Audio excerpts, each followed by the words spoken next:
Assalamualaikum warahmatullahi wabarakatuh. Kalau tuan menangkap balam, jangan ditambat di tengah taman. Dari bunyi sambut salam, nampaknya macam belum makan. Apa kabar semua? Tuan-tuan, puan-puan sehat? Alhamdulillahirabbil alamin. Wa bihi nasta'inu ala umuri dunya waddin. Wassalatu wassalamu ala al-qairil ghurril muhajjalin sayyidina wa maulana Muhammadin wa ala alihi wa sahbihi wa man tabi'ahu ila yaumiddin.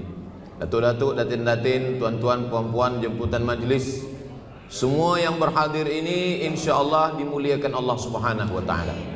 Amin ya rabbal alamin.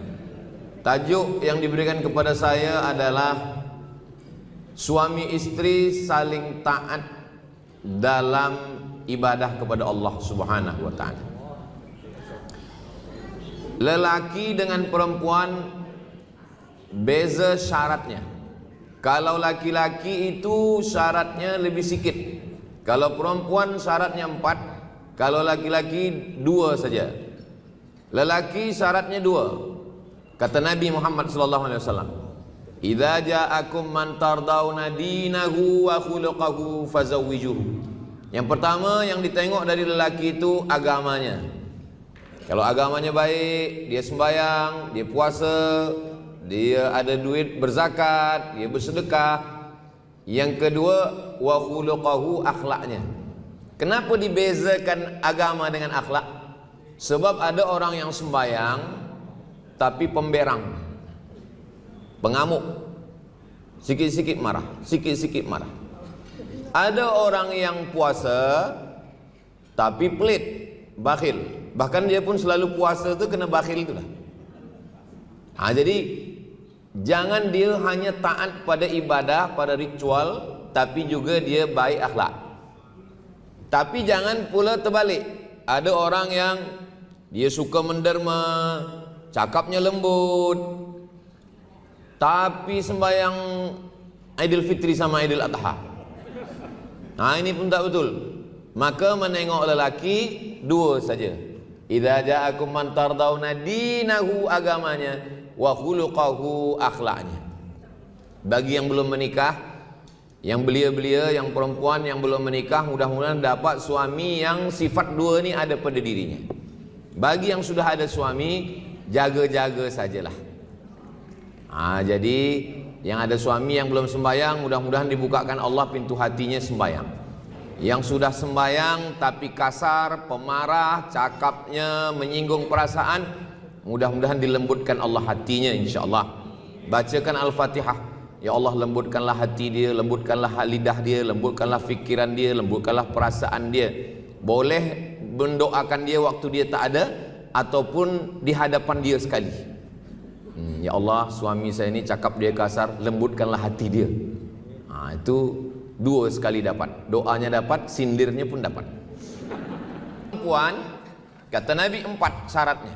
Yang pertama, tungkahul mar'atu li arba'. Perempuan itu dinikahi kerana 4. Yang pertama, perempuan itu dinikahi kerana 4. Yang pertama adalah lima liha, kerana dia kaya. Jadi boleh menikahi perempuan kerana kaya. Kenapa kamu menikah dengan dia? Sebab dulu saya tengok cincin dia 4. Boleh. 5 liha, kerana kaya. Yang kedua, wali hasabiha. Sebab dia keturunan, kalau di tempat saya keturunan tengku-tengku, sayyid-sayyid, syarifah-syarifah, bangsawan-bangsawan, orang-orang mulia. Boleh menengok nasab dia. Yang ketiga adalah lijamaliha, kerana dia cantik. Jadi kalau ada orang kita tanya, kenapa engkau menikah dengan dia? Saya tak tengok wajah dia, saya tengok hati dia. Bohong. Kalau memang betul nikah tak tengok wajah, nikahlah dengan nenek-nenek tua. Ini jangan tersinggung cakap saya. Nabi yang mengatakan sebelum menikah ditengok 2. Yang pertama tengok muka, yang kedua tengok tapak tangan. Kenapa muka mesti ditengok waktu khitbah tunangan? Sebab ada orang kita tengok muka dari jauh, alhamdulillah. bila dekat innalillah. Itu maka kita mesti tengok betul dekat. Jangan menikah kerana menengok gambar di sosial media. Dari mana datangnya cinta? Dari FB turun ke WA. Dari mana datang kecewa ketika jumpa mukanya beza? Itu maka jangan tengok. Kadang orang ni kita tengok di FB, di Instagram bukan main lagi. Begitu jumpa rupa filter 5 kali. Oleh sebab itu maka li jamaliha, yang ketiga adalah cantik. Yang keempat sekali, penapisnya yang keempat ni, yang keempat apa kata Nabi? Walidiniha, tengok agamanya. Menikah kerana harta binasa, menikah kerana nasab boleh jadi hilang, menikah kerana rupa perempuan ni macam bunga kembang harum semerbak, kuning dan layu. Bunga yang tak layu, bunga yang ada di belakang saya, bunga plastik, dia tak layu. Maka memanglah tabiat perempuan ni macam bunga dan dia siap layu. Itu maka perempuan mesti siap layu dan lelaki siap menerima bunga yang layu. Yang penapis yang keempatnya adalah fazfar bidzatid din, tengok agamanya. Saya pensyarah, datanglah mahasiswa, pelajar penuntut, student saya datang. Ustaz Abdul Somad, alhamdulillah saya student ustaz dulu di university. Alhamdulillah kata saya dah dapat BA, dah master, alhamdulillah, tapi belum nikah. InsyaAllah. Apa yang awak mahu? Tolong ustaz carikan saya yang ada empat-empatnya. Kata saya, kalau ada empat-empatnya kenapa saya kasih ke awak? Tidak ada perempuan yang sempurna. Menikah bukan melihat kesempurnaan. Menikah adalah menutupi kekurangan. Sebelum menikah yang ditengok lebih handsome, lebih tinggi, lebih cantik, lebih putih. Selepas menikah yang nampak kekurangannya, lebih hitam, lebih pendek, lebih kurus. Kalau saya bercakap jangan tersinggung. Yang saya cakapkan ni diri saya. Kunci mendengar tazkirah Ustaz Somad itu satu saja, jangan tersinggung, jangan sakit hati. Ada beberapa orang tersinggung, sakit hati, balik meninggal. Bukan kerana itu, memang umurnya dah sampai ajal. Jangan cemas sebab ni ajal ni bukan kerana penyakit, bukan kerana apa. Ajal ni memang dah sampai masa. Idza jaa ajaluhum, kalau ajal sampai, la yastakhiruna sa'atan, tak boleh ditunda walau sesaat. Wala yastaqdimun, tak pula boleh dicepat dilambatkan walaupun sesaat. Kalau tuan pergi ke Mekah, jangan lupa berkawan-kawan. Sudah lama saya tazkirah, baru ini di depan pelaminan. Masya Allah. Ini kalau di-upload di YouTube, orang komen semua, so sweet kata dia. Tapi saya malam ni tazkirah di depan pelaminan ni ada juga rasa cemas saya. Saya takutnya ada nanti yang edit guna AI. Ada pula perempuan di sebelah saya. Nauzubillah. Kalau sampai ada gambar lain, mungkin saya tak boleh lagi datang ke Brunei. Wal awwalu wal akhiru. Ini yang pertama dan terakhir. InsyaAllah mudah-mudahan kita semua dijauhkan daripada fitnah. Menengok lelaki sifatnya 2, memandang perempuan sifatnya 4.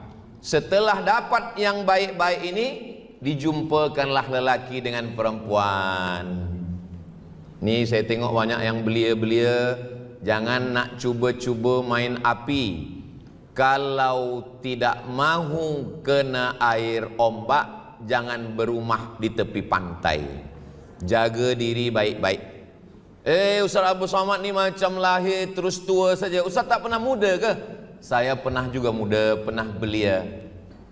Ada tak dulu Ustaz couple-couple? Saya di Mesir belajar dari tahun 98 balik 2002, lepas tu terus ke Maghribi 2004 balik 2006.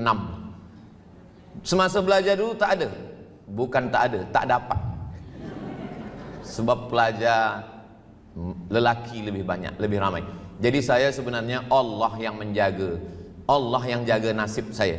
Seandainya saya belajar di kampung saya di Riau, mungkin saya ini playboy juga. Nah, tapi Allah jagakan saya. Allah jaga saya belajar di Kaherah. Pelajar semuanya 2.500 orang pelajar Indonesia, 2.500, yang lelaki 2.200, yang perempuan 300. Jadi saya termasuk yang kalah bersaing.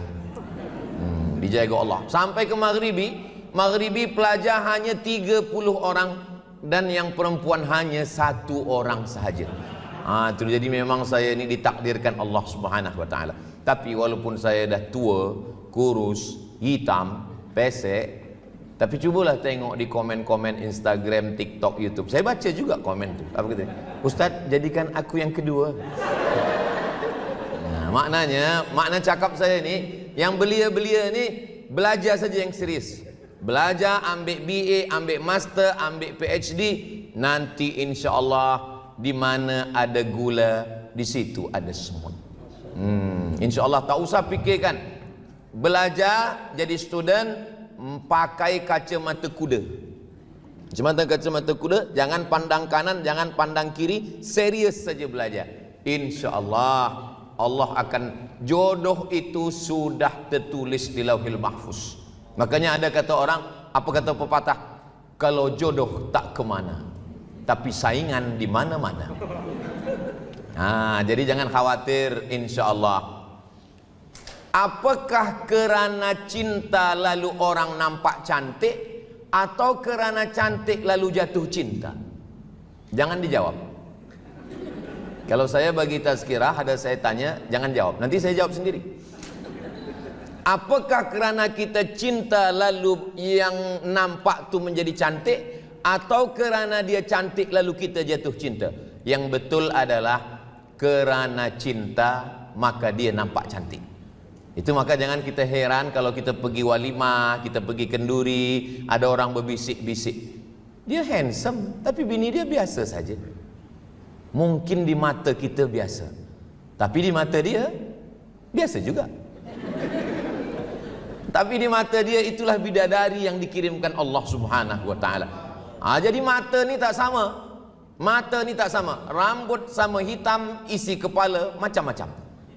Jadi jangan dicari perempuan yang terlampau cantik, nanti jadi fitnah. Orang berbisik, nampaknya dia guna sihir. Jangan yang terlampau ke bawah pula, nanti takutnya kemana-mana pergi walimah seorang saja. Mana istri? Anak sakit. Yang sedang-sedang. Khairul umuri awsatuha, sebaik-baiknya adalah yang sedang saja. Lalu kemudian setelah dipertemukan dengan perempuan, macam mana perempuan yang baik itu, kata Nabi SAW? 3. Idza ra'aitaha sarratka, kalau engkau tengok dia, hati engkau senang. Alhamdulillah Ustaz Somad, saya kalau menengok dia, hati saya senang betul. Siapa dia? Istri kawan saya. Fitnah. Na'udzubillah. Yang dimaksud ini adalah menengok istri kita, hati kita senang. Idza ra'aitaha saratka. Yang kedua, idza amartaha ata'atka, kalau engkau suruh dia, dia patuh dan taat. Mana teh tarik abang? Buat sendiri. Airnya sama, cawannya sama, tapi kalau perempuan istri yang membuatkan, rasanya beza. Macam mana rasanya Ustaz? Susah diungkapkan dengan kata-kata, kerana kata-kata tak boleh menceritakan rasa. Kalau kata berusaha untuk menafsirkan rasa, rasanya pasti tak sama. Ini boleh untuk status esok pagi. Jadi mencubalah untuk yang kedua, untuk patuh dan taat. Yang ketiga adalah idza ghibta anha, kalau engkau pergi jauh, ada program pergi keluar negara, hafizat amwalaka wa auladaka, dia jaga anak kita. Jangan sampai kita pergi, kita balik, rumah hilang, kereta hilang. Pergi sekali lagi, anak pula hilang. Dia jaga semua. Perempuan yang menyenangkan mata, qurrata a'yun, sejuk dipandang mata, Dia patuh dan taat ketika kita perintahkan, tapi masih dalam taat kepada Allah dan Rasulullah. Yang ketiga adalah dia jaga kita. Kalau dapat yang begini, kalau dapat istri yang senang sejuk dipandang mata dan dia patuh dan taat, dia pula menjaga semua harta anak-anak kita kalau kita pergi. Kalau dapat istri yang begini, jangan dikubur sebelum mati. Apa maksudnya? Jaga dia baik-baik, kerana ini adalah amanah dari Allah Subhanahu wa ta'ala. Man tazawwaja, siapa yang menikah, faqad istakmala nisfal iman. Ini belia-belia yang ada sekarang nih, walaupun dia hafaz Quran, sembahyang tak tinggal, haji dan umrah, berzikir tak putus, imannya baru 50% sebelum dia menikah. Tapi selepas dia menikah, maka iman dia 100%. Adapun yang sudah menikah, iman dia 50%, falyattaqillaha fin nisfil baqi, dia tinggal lagi tambah bakinya 50%. Maka yang sudah nikah yang ada di bilik ini semuanya imannya sudah 100% insyaallah. Yang belum nikah imannya 50%. Insyaallah dijumpakan Allah dengan jodoh yang baik-baik insyaallah. Amin. Yang sebut amin yang belum nikah saja. Saya sebut amin itu bukan untuk saya Ustaz, untuk anak kita. Saya pun kalau ada Ustaz, guru, Habib yang berceramah tazkirah, semoga semua dapat jodoh yang baik, itu biasa saya sebut amin. Kenapa Ustaz sebut amin? Ustaz kan dah nikah. Saya ingin anak saya Mizian Hazik Abdillah dapat istri yang baik, Sami Ahmad Misbahi Ibadillah dapat istri yang baik, Sadim dapat istri yang baik. Kata istri saya, kita 3 anak lelaki, tak ada perempuan. Kata saya, untuk menyenangkan hati dia, jangan sedih, insya Allah menantu kita 3-3-nya perempuan. Apa kita sedih kan? Jadi jangan buat orang merasa putus asa, merasa susah hati. Senangkan hati. Nah, nikah ini sampai bila? Nikah ini bukan setakat di pelaminan, bukan setakat di bilik, bukan setakat sampai tua. Menikah hingga ke surga. Jadi kalau menikah, jangan katakan kepada dia, mahukah engkau menemani aku hingga ke liang lahat? Bukan. Engkau akan menemani saya hingga ke surga bersama Rasulullah sallallahu alaihi wasallam. Mesti begitu.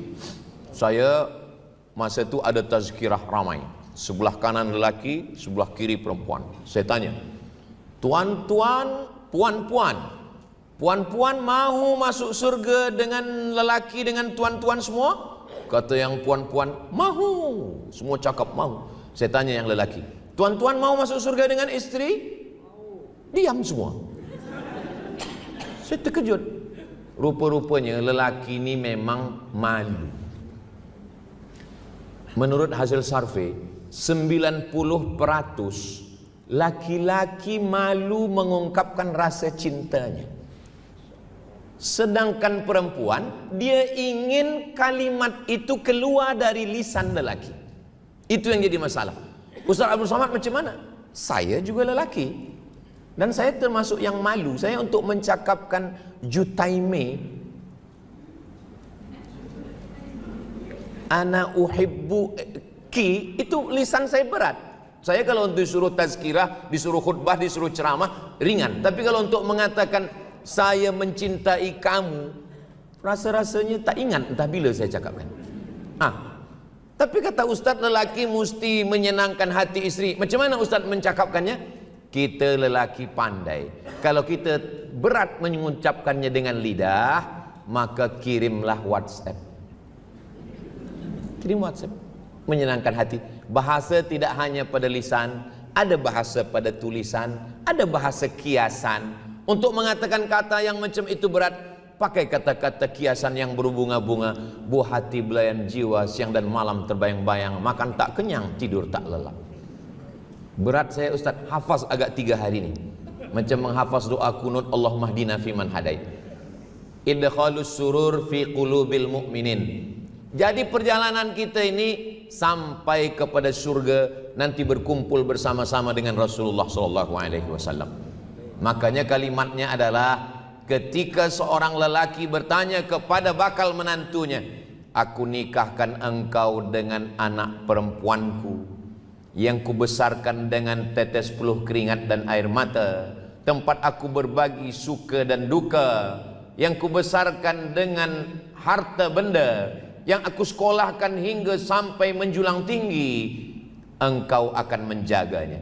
Menikah antara lelaki dengan perempuan, raja sehari, bukan hanya duduk di pelaminan lelaki dengan perempuan, tapi ada dua keluarga yang besar. Ada ayahnya, ada bundanya, ada emaknya, ada bapaknya. Maka kalau emak saya sayang kepada saya, biasa. Emak saya sayang sama saya, iyalah saya anaknya.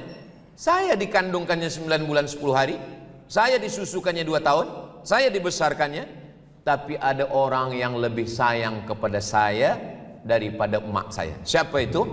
Ada seorang perempuan yang mengandung anak 9 bulan 10 hari, dia susukan 2 tahun, dia lahirkan meregang nyawa, dia besarkan, dia sekolahkan, selepas itu dia serahkan ke kita.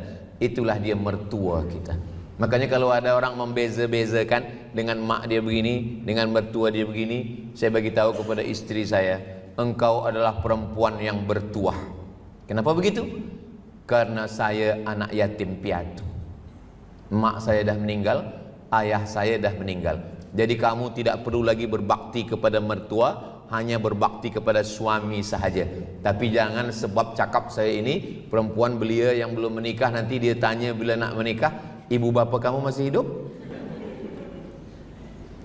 Apa maknanya? Bahwa kita tidak hanya menikahi dia, seorang perempuan, kita lepaskan dia dari pokok kayu, dari tanahnya. Ada seorang perempuan, dia takut nanti kalau anak saya ini nikah, saya akan kehilangan anak saya. Itu memang normal, memang tabi'i dalam pikiran manusia. Saya pun punya anak, saya takut nanti kalau anak saya ini nikah, dia tak akan tengok saya. Anak yang kita sediakan bilik, kita bagi makan, kita sekolahkan, tidurnya kita tengok, lampu padam hidup kita tengok. Tiba-tiba saja selepas menikah dia hilang. Kita takut kehilangan anak. Yang kita inginkan adalah datanglah ayah bunda kepada Ustaz Abdul Somad. Dulu saya sangka kalau anak saya ini menikah, saya akan kehilangan anak. Rupa-rupanya Ustaz, menantu saya lebih sayang lagi daripada anak saya. Mudah-mudahan kita semua dapat menantu yang baik-baik, insyaAllah. Menantu ini mahram mu'abbad. Dalam mazhab Syafi'i, lelaki dengan perempuan tak mahram, bersentuhan wudhu batal. Tapi ada orang yang bukan anak kita, tak senasab dengan kita, tapi bila dia menikahi anak kita, maka dia menjadi mahram dengan kita, mu'abbad.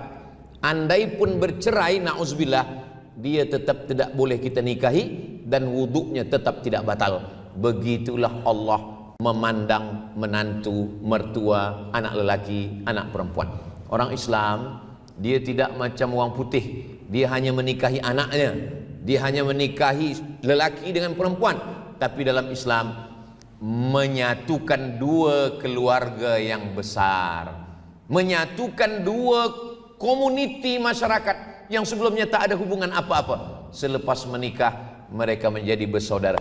Awak kenal dengan puan? Oh ya, dia jiran saya dulu. Kenal dengan dia? Dia kawan saya satu sekolah dulu.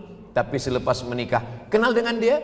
Alhamdulillah, dia adalah saudara saya, dia sepupu saya, dia menjadi orang yang dekat, dia ipar saya. Begitulah Islam. Punca dari persahabatan adalah pernikahan. Ini sekarang bersahabat. Apa kata Tuan tadi? Ustaz Somad, itu semua yang duduk-duduk itu sahabat ke saya, itu keluarga, itu jiran, itu dulu satu sekolah. Kalau kita tengok dalam sahabat Nabi, punca dari persahabatan adalah pernikahan. Nabi Muhammad SAW bersahabat dengan Abu Bakar Siddiq, punca dari persahabatan pernikahan. Nabi SAW bersahabat dengan Umar, punca dari persahabatan adalah pernikahan. Mungkin anak kita menikah dengan anak dia, ada kesesuaian, dipertemukan Allah Subhanahu wa taala. Tapi orang tua-tua kita mengajarkan langkah, rezeki, pertemuan, maut, Yang empat ini bukan kuasa kita. Semua manusia ingin menjodohkan, ingin mengenalkan, ingin menta'arufkan, ingin mendekatkan, ingin menikahkan. Tak jadi kata Allah, tak jadi. Tapi kalaupun jadi kata Allah, innama amruhu idza arada syai'an ayyakula lahu kun fayakun. Banyak orang sekarang salah cakap. Bila anaknya bertanya, ayah, ibu, bunda, macam mana dulu jumpa dengan ayah? Macam mana dulu berjumpa dengan emak? Dia tak boleh menjawab.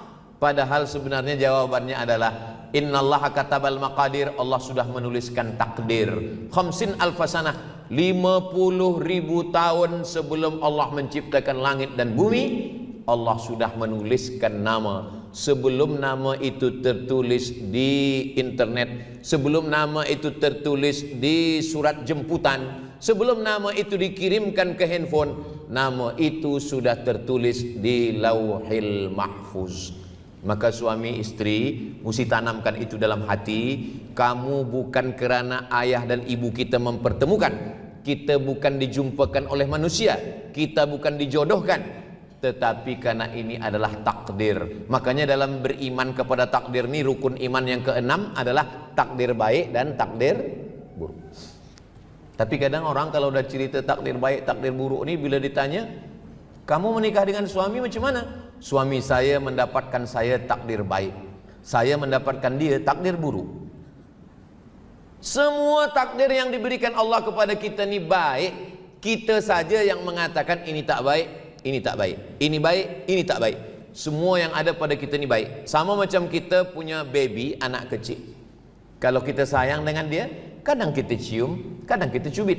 Tapi budak-budak kecil, dia mengatakan kalau dicium sayang, kalau dicubit tak sayang. Sebenarnya kata dia tak sayang, tapi kalau kata kita, dua-duanya adalah ungkapan sayang. Ada masa senang, ada masa susah, ada masa sempit, ada masa lapang. Makanya kalau ada orang menikah, doanya barakallahu lakuma wa baraka alaikuma wa jama'a bainakuma fi khair. Kenapa dua kali?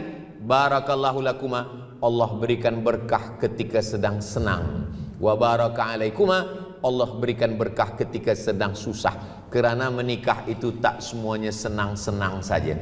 Jangan bayangkan selepas menikah terbentanglah alam yang indah, taman-taman, hujan bunga-bunga. Itu bukan pernikahan, itu film Bollywood. Menikah itu ada angin kecang, puting beliung, ombaknya tajam, karangnya kuat, kadang kapal pecah. Tapi ketika orang mampu melewati ini, melalui ini, maka insya Allah, kata Nabi dalam Al-Quran, dibacakan Nabi SAW, litaskunu ilaiha, supaya hati menjadi tenang. Lelaki hatinya tak tenang. Bila dia tenang? Ketika dia sudah menikah, hatinya menjadi tenang. Lalu kemudian apa yang mengikat lelaki dengan perempuan ini? Yang mengikatnya ada dua. Yang pertama mawaddah, yang kedua rahmah. Mawaddah itu physically. Jadi kalau ada orang menikah, muda belia, dia tengok kelebihan, dia tengok badan, dia tengok muka, dia tengok kulit, dia tengok rambut, itu namanya mawaddah. Tapi yang bertahan di dalam hati itu adalah rahmah, kasih sayang. Jadi kalau kita jumpa ada yang 30 tahun, 40 tahun, 50 tahun boleh hidup bersama, itu kata Nabi SAW, dia bacakan dalam Quran adalah wa ja'ala bainakum mawaddatan wa rahmah. Lelaki dengan perempuan berbeza. Lelaki lebih banyak menyimpan. Yang keluar dari mulutnya hanya 30%. Yang dia simpan 60. Kalau perempuan yang keluar lebih banyak, yang dia simpan lebih sedikit. Oleh sebab itu menjadi lelaki mesti faham, dengarkan saja. Anggap saja itu radio atau television yang sedang bercerita tentang perang di Gaza. Nikmati saja. Karena sampai masanya nanti kita rindu dengan suara-suara itu. Ada jamaah datang ke rumah, Ustaz Abdul Somad, tolong bacakan air. Untuk apa? Istri saya sakit. Macam mana sakitnya? Sakitnya diam saja, tak berbunyi. Dulu macam mana? Dulu dia berbunyi tak berhenti-berhenti. Lalu kenapa nak minta doakan? Saya rindu dengan cakapnya. Oh, saya yang belajar jadinya. Rupanya dia lebih tua. Rupanya lelaki ini ada sesuatu yang hilang dari istrinya, dia akan kehilangan itu. Jadi kalau puan masih mau bercakap, bercakaplah. Sebab sampai masanya nanti kalau tak bercakap lagi, lelaki ini merindukan. Kalau judul lagunya, kau bukan yang dulu lagi. Nah, maka cakapkanlah, tapi cakapnya yang baik-baik saja. Ustaz Abdul Somad, saya tak tahan. Kenapa? Bila saya pergi dia bertanya balik pukul berapa, sedang di mana, berjalan dengan siapa. Itu bukan istri. Apa? Itu security. Itulah security yang menjaga suami supaya tidak terperosok dalam yang haram. Di dalam bagnya ada pakaian putih, ada songkok, ada kain, ada songket, ada baju Melayu. Sebab dia tahu, bila balik dia tanya, kenapa tak pakai ini? Kenapa tak sembahyang? Awak duduk di mana? Islamic hotel ke atau tak Islamic? Maka semua ditanya. Itulah maknanya al-mu'minun lelaki, wal mu'minat perempuan, ba'duhum awliya'u ba'd, mereka saling tolong menolong. Bukan lelaki saja yang menasihati perempuan, perempuan juga menjaga laki-laki. Dan bahkan kalau kita tengok ayatnya, hunna libasul lakum. Hunna itu artinya perempuan. Perempuan menjadi kain bagi lelaki. Lelaki melindungi perempuan. Tidak. Bunyi ayat itu, hunna libasul lakum. Perempuan menjadi kain. Saya berani bercakap di depan tuan puan ini kan karena ada kain. Kalau tak ada kain, mana berani saya bercakap? Apa maknanya? Kain yang melindungi saya adalah perempuan. Anak saya pondok, sekolah, saya tinggalkan, saya pergi hari Rabu, malam Khamis, malam Jumat, malam Sabtu, esok pagi balik. Dialah yang menjaga diri saya, menjaga kehormatan saya, menjaga anak saya, menjaga sekolah saya, menjaga yayasan saya. Coba kalau tiap hari dia call, mungkin saya bercakap ini pun hilang fokus apa nak saya sampaikan. Pampers kata saya. Sebab dia tanya, ini pampers kita dah habis. Tapi ketika dia jaga, dia boleh memelihara dengan baik. Khuliqatil mar'atu min dhila'. Perempuan itu diciptakan dari tulang. Tulang yang mana? Perempuan tidak diciptakan dari tulang kaki untuk dipijak-pijak. Perempuan tidak diciptakan dari tulang kepala untuk dijunjung di atas. Perempuan tidak diciptakan dari tulang jari untuk ditunjuk-tunjuk. Perempuan diciptakan dari tulang rusuk supaya dia boleh tinggi sama. Dan biasanya kalau ambil gambar, lelaki sebelah kanan, perempuan di sebelah kiri.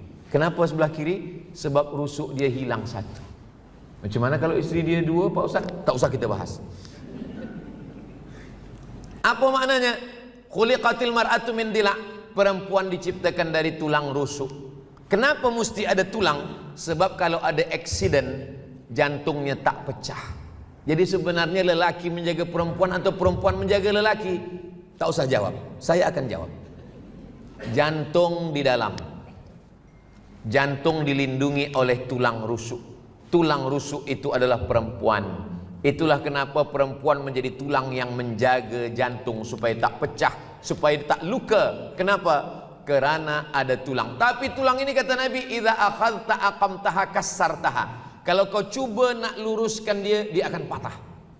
Jantung ni ada tulang, laha a'wajuha. Yang paling tinggi itulah yang paling bengkok. Jadi rupanya tulang rusuk ni makin ke bawah dia agak lurus. Yang paling atas itulah yang paling bengkok. Kalau engkau cuba nak luruskan dia, dia akan patah. Tapi kalau engkau ikut dia, engkau akan menjadi bengkok. Jadi macam mana? Pandai-pandailah. Jadi kalau ada lelaki mengikutkan perempuan, dia akan jadi bengkok. Kalau dia polis, polis bengkok. Kalau dia tentera, tentera bengkok. Kalau dia ustaz, ustaz bengkok. Maka dia mesti lurus. Tapi meluruskannya tak boleh kasar-kasar. Perempuan ini, kalau kita lelaki bercakap 10 kata keluar dari mulut kita, yang dia ingat adalah kata yang paling lembut dan yang paling menyakitkan. Kalau sudah kata menyakitkan keluar satu, 1000 kata takkan boleh dapat menghapus. Yang satu itulah yang akan dia ingat sampai mati. Betul tak betul? Betul katanya. Maka ketika Nabi Muhammad SAW Isra Mi'raj, dia tengok ada lembu keluar dari lubang. Lalu Nabi bertanya kepada malaikat Jibril, apa nih Jibril? Kata Jibril, lembu yang keluar dari lubang yang kecil, cakap yang sudah keluar dari mulut. Kalau dia sudah keluar, tak boleh ditarik balik. Pikir dulu pendapatan, sesal kemudian tiada gunanya. Maka sebelum keluar cakap, pikir baik-baik. Maka kita semua sebelum kita cakapkan, kita pikir. Diam itu adalah emas. Makanya ada ungkapan orang Melayu mengatakan diam itu adalah emas. Jadi kalau ada istri yang selalu nak minta emas, diam sajalah. Kenapa awak diam dari tadi? Sebab engkau selalu minta emas. Diam adalah emas. Maka Nabi Muhammad SAW dia gunakan kata-kata yang boleh diingat, terngiang di telinga Aisyah. Apa kata Nabi memanggil Aisyah? Ya Humaira. Humaira diambil dari kata ahmar. Ahmar artinya merah. Humaira artinya ketika matahari terik panas kena ke kulit, kulitnya merah. Humaira. Jadi masa saya sampaikan begitu, jamaah bertanya, Ustaz, boleh saya panggil istri saya ya Humaira? Kata saya boleh. Tapi dia tak putih. Ya tak apa-apa, menyenangkan hati orang boleh. Tak apa-apa. Jangan terlampau jujur. Ini banyak lelaki terlampau jujur, dia panggil istri ya Hajar Aswad. Sampai mati dia akan ingat kita. Hari Raya, Idul Fitri, Idul Adha, mohon maaf ya, iya Hajar Aswad kata dia. Dia akan ingat terus. Karena perempuan akan selalu mengingat apa. Jadi saya ada kawan saya ini konsultan, mustasyar pernikahan. Ada seorang lelaki kaya raya membelikan istrinya 3 kereta. Kereta yang pertama untuk jalan-jalan dalam kota, city car. Kereta yang kedua untuk pergi keluar bandar. Kereta yang ketiga, kereta hanya untuk hadiah saja. Tapi rupa-rupanya apa yang dia adukan? Di mata suami, di mata lelaki, dia sudah berikan semuanya. Manakala konsultan ini bertanya, apa kekurangan? Dia kata satu, setiap pergi ke tempat makan, suami saya tidak pernah bertanya, kamu nak makan apa? Hal kecil yang menurut dalam pikiran lelaki ini selalu berpikiran besar. Dia sangka kalau dia dah belikan emas, dia dah belikan rumah, dia dah bagi kereta, dia dah bagi semuanya. Padahal perempuan menginginkan hal-hal yang kecil-kecil. Nak makan apa? Nak bunga apa? Nak apa-apa? Saya tak pernah tanya istri saya tahu dari orang lain juga, dari konsultan yang bercerita.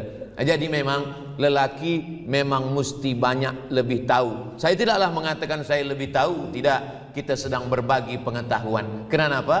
Karena tidak sesimpel yang kita fikirkan. Lelaki ini, kalau lelaki berkata tidak, to be or not to be, iya, tidak. Kalau perempuan tak begitu. Perempuan kalau dia berkata tidak, maknanya 3. Boleh jadi tidak, boleh jadi iya, boleh jadi pagi iya, petang tidak. Memahami perempuan sama macam berjalan di tepi pantai. Bila kita berjalan di tepi pantai, pertama tenggelam kaki kita sampai mata kaki, sampai ke lutut, sampai ke pinggang, sampai ke leher. Makin ke tengah, kita makin tenggelam, makin kita tak kenal.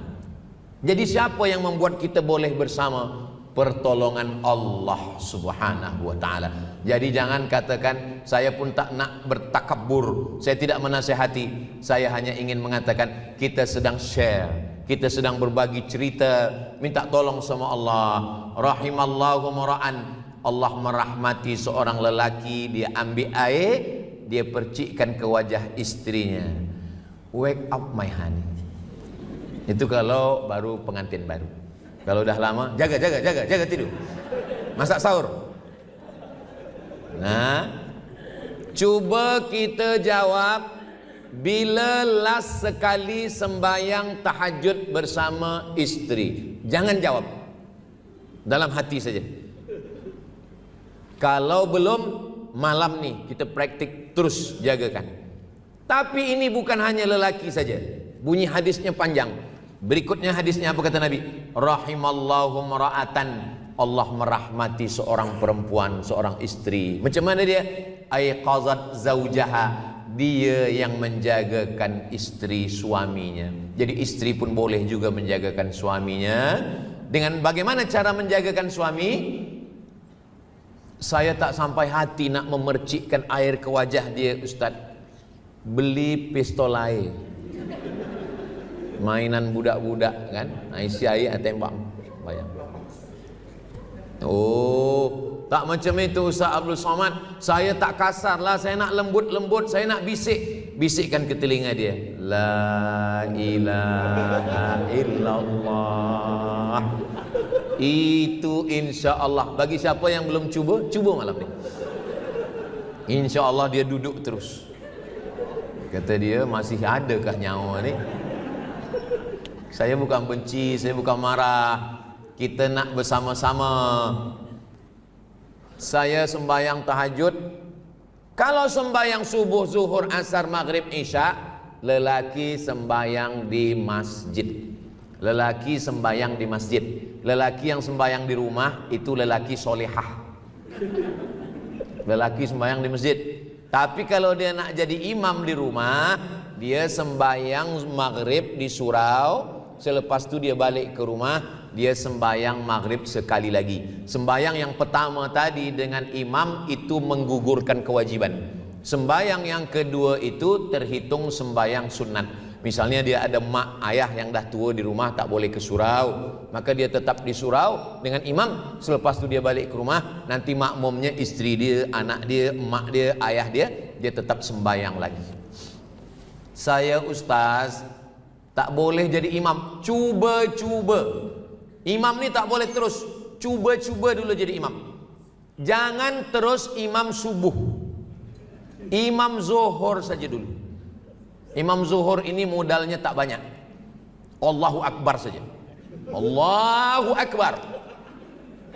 Tapi jangan lupa sami Allah. Kadang sebab nervous ni kadang Allahu Akbar gitu dia. Anak pula bagi tahu sami Allah ya kata.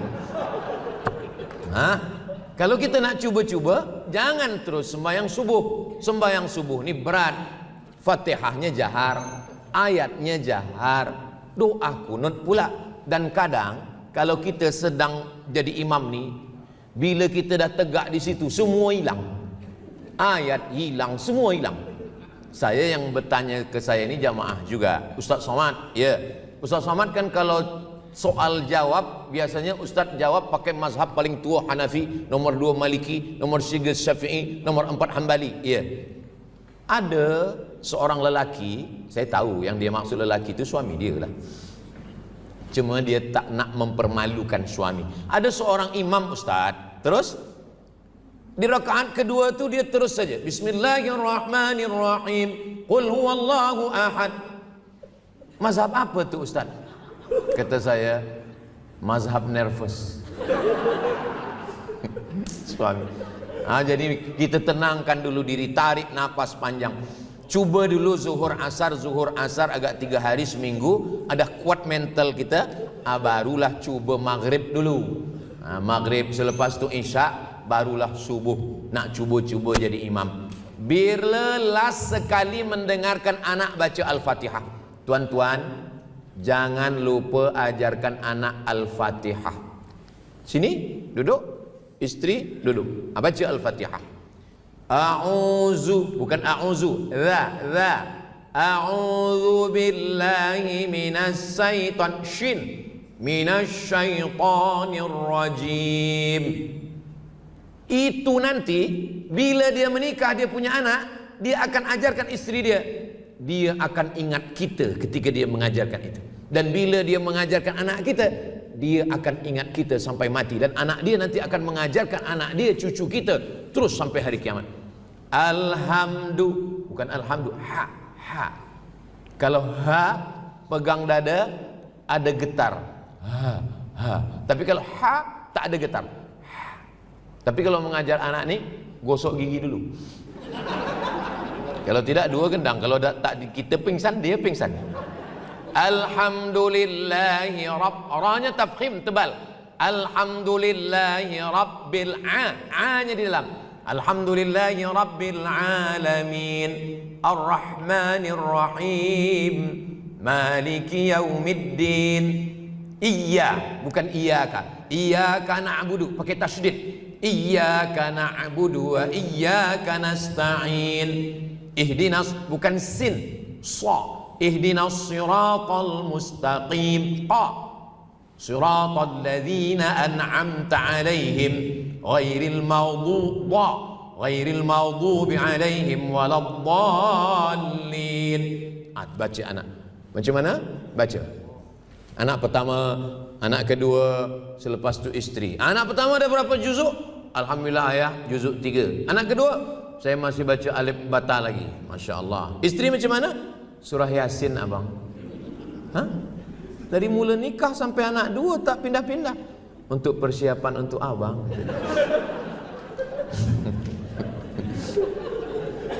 Bila kita sakit, bila kita mati, surah itulah yang dibacakan. Apa kata Imam Ibnu Katsir? La tuqra'u fi amrin asirin. Kalau surah Yasin itu dibacakan kepada perkara yang susah, yang payah, illa yassarahullah, dimudahkan Allah. Sampai masanya nanti tak ada doktor, tak ada medical, tak ada siapapun, kita akan bersendirian dengan istri. Di saat itulah istri perlu kekuatan, dan kekuatan itu ketika dia bacakan Bismillahirrahmanirrahim Yasin wal Qur'anil Hakim innaka laminal mursalin. Kalau kita terbiasa. Tapi kalau kita tak biasakan, begitu kita sakit, dia tak tahu nak baca apa, dia tak tahu nak buka apa, dia ambil TikTok live streaming. Kawan semua komen semua. Lelaki kau yang dulu kau adukan tak lama lagi mati dia. Yang saya cakapkan ini boleh terjadi pada saya, pada siapapun kita. Kalau kita dah dekatkan ini semua, maka insya Allah sampai masanya. Lelaki dengan perempuan, kenapa perempuan tidak boleh mengantar jenazah hingga sampai ke liang lahat? Perempuan tak boleh menghantar jenazah hingga ke liang lahat. Sebab perempuan recordingnya kuat. Perempuan kalau dia dah record, dia dah ingat di kepala dia, dia nampak liang lahat, itu sampai mati dia tak boleh lupa. Beza dengan lelaki. Lelaki tak terlampau kuat. Kadang-kadang banyak yang hilang daripada yang ingat. Maka perempuan itu dilarang. Dia hanya setakat di rumah saja. Sabar-sabarlah di rumah. Selepas itu biarlah anak yang mengantar. Selepas itu dia akan berdoa kepada Allah Subhanahu wa taala. Seorang perempuan mengantar anaknya ke universiti masa convocation. Orang bertanya, "Mana suami?" Suami sudah lama meninggal dunia. "Kenapa awak boleh mengantar?" Ambil gambar. "Saya merasa suami saya ada bersama kami." Jadi sebenarnya kebersamaan ini adalah apa kata Nabi? Al-mar'u ma'aman ahab. Orang akan bersama dengan siapa yang ada di hati dia. Di antara pertanyaan yang banyak ditanyakan jamaah ke saya begini. Kalau ada seorang perempuan menikah dengan suami pertama meninggal, lepas itu dia menikah lagi dengan suami kedua, nanti kalau dia di akhirat dia akan bersama dengan siapa? Jawabannya ada dalam hadis yang disebutkan juga dalam kitab Ihya Ulumuddin. Apa kata Imam Abu Hamid Al-Ghazali? Dua-dua ni sama-sama muslim, sama-sama taat. Ahsanuhum khuluqan. Siapa yang akhlaknya paling baik, cakapnya paling lembut, paling menjaga, dengan itulah nanti dia akan bersama di surga. Begitulah Allah Subhanahu wa taala. Lalu bagaimana dengan suaminya? Kalau dia ingin juga macam istri macam itu juga, tak susah bagi Allah. Allah hanya tinggal katakan kun fayakun, maka akan wujud. Kalau manusia sekarang boleh buat cloning, boleh membuat banyak. Abdul Somad sekarang ni boleh dibuat 10 Abdul Somad pun boleh. Apalagi membuat Allah Ta'ala menciptakan manusia. Saya hanya ingin sampaikan, kita boleh bersama kerana akhlak, kerana budi baik. Pisang emas bawa berlayar, masak sebiji dalam peti, hutang emas dapat dibayar, hutang budi dibawa mati. Banyak orang tertawan karena budi dan kasih sayang. Mudah-mudahan Allah satukan kita semua dalam akhlak, dalam baik. Apa kata pepatah orang Melayu? Tak ada gading yang tak retak. Yang namanya gading gajah itu pasti ada retaknya. Sedangkan telur ayam disangkak lagi bersentuh. Orang Melayu selalu membuat perumpamaan yang ada dalam tradisi hidup mereka. Ini telur ayam dalam sangkak. Semua telur ayam dalam sangkak tersentuh. Apa maksudnya? Dalam rumah tangga nih ada sakit hati, ada tersinggung, yang besar dikecilkan, yang kecil dihilangkan. Lalang kering terpecik api, apinya cepat dipadamkan. Yang paling penting dari segalanya adalah mulut.